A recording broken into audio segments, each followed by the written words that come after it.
గోదావరి కృష్ణా పుష్కరాల నిర్వహణపై CM Revanth Reddy command control సెంటర్లో సమీక్షించారు. ఈ క్రమంలో టెంపుల్ సెంట్రిక్ ఘాట్స్ అభివృద్ధిపై పలు కీలక సూచనలు చేశారు.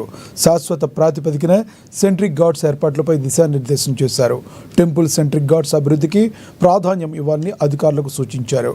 గోదావరి పరివాహక ప్రాంతంలో ప్రముఖ ఆలయాలను మొదటి ప్రాధాన్యతగా తీసుకుని శాశ్వత ఘాట్స్ నిర్మాణాలు చేపట్టేందుకు చర్యలు తీసుకోవాలన్నారు.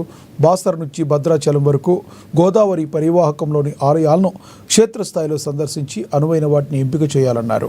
బాసర, కాళేశ్వరం, ధర్మపురి, భద్రాచలంతో పాటు ఇతర ప్రముఖ ఆలయాలను సందర్శించి ప్రత్యేకంగా జాబితాను సిద్ధం చేయాలని అధికారులను ఆదేశించారు. ప్రస్తుతం ఉన్న ఘాట్స్ను విస్తరించడంతో పాటు రోడ్లు, ఇతర సౌకర్యాలను శాశ్వత ప్రాతిపదికన పనులు చేపట్టేలా ప్రణాళికలు సిద్ధం చేయాలని ఆదేశించారు.